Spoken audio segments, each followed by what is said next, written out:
नमस्कार।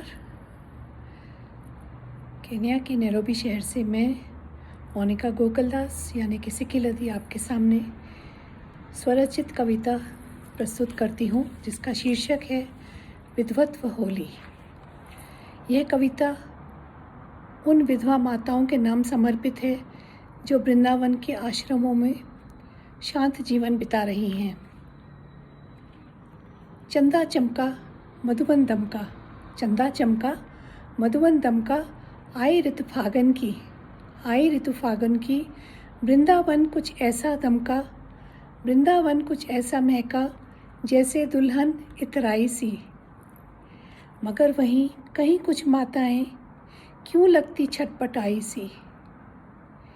गौर कीजिए, मगर वहीं कहीं कुछ माताएं क्यों लगती छटपटाई सी। शाम की वे भी दीवानी है मगर, शाम की वे भी दीवानी है मगर, सांवरिया उनके कहीं छूट गए। वक्त के बेदर्द आक्रोश की मारी वह जीती हैं जीवन तन्हाई का। पति देव के देह त्यागते ही घर वालों के लिए हो गई पराई सी।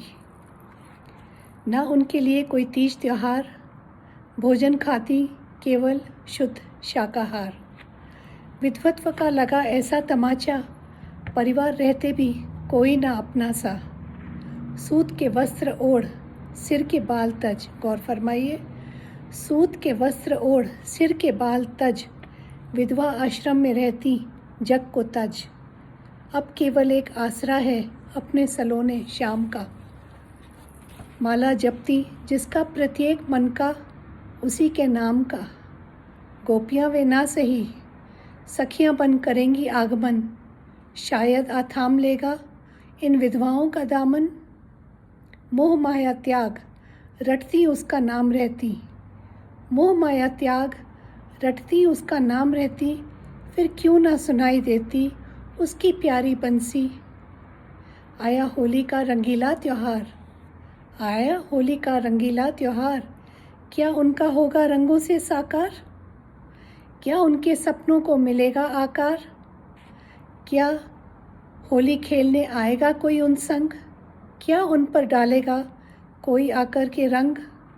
शहर से आते कभी कभार कुछ लोग, लेकर आते वक्तिया कुछ उपहार। आश्रम में पल रही इन विधवा माताओं को कभी कभी कोई जता जाता तंग दिल वाला कुछ प्यार। अब की बार होली पर उनके आने की उम्मीद भी ना रही, क्योंकि इस वर्ष कोविड का पलड़ा है भारी। अब की बार उनके आने की भी उम्मीद ना रही, क्योंकि कोविड का पलड़ा है भारी। छटपटा रही हैं ये तन्हा अबला नारी, छटपटा रही हैं ये अबला तन्हा नारी। होली तो है मगर जीवन में नहीं कोई दिलदारी। ना गुलाल के निखरे रंग, ना पलाश के फूल, वाह रे दुनिया ये तेरे कैसे उसूल। ना जननी, जो जननी बहन व बेटी बन पूजनीय है, वही विधवत्व का थाम जीवन असहनीय। अपने अश्रु आंचल में लेती छुपा, और हम कहते माँ हृदय में लेती हर गम दबा। अपने अश्रु आंचल में लेती छुपा, और हम कहते माँ हृदय में लेती हर गम दबा। अपने विधवा होने की सह रही है सज़ा।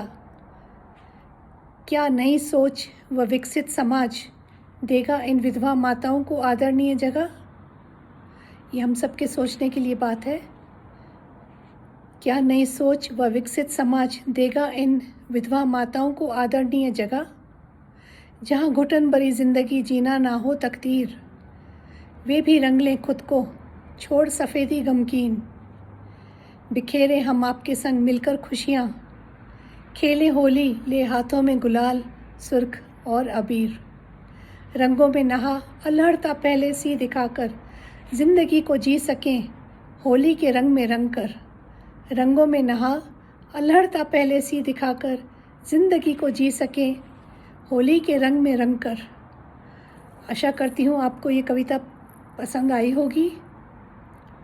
जैसे कि मैंने शुरुआत में कहा था, इसका प्रेरणा स्रोत वे विधवा माताएं हैं जो वृंदावन के शहर में कई आश्रमों में शांत जीवन बिता रही हैं, वहीं बैठी पल रही हैं। और करीब 2 साल पहले मेरा उनसे साक्षात्कार हुआ था। कुछ समय बिताया इन विधवा माताओं के साथ और वे बात हृदय को चुभ गई, जिस तरह का वो शांत जीवन जी रही हैं। तो आइए मिलकर हम समाज को थोड़ा बदलने की कुछ तो कोशिश करें। हम आपसे जो हो सके इन विधवाओं के माताओं के लिए कुछ तो हम भी कर सकें। धन्यवाद।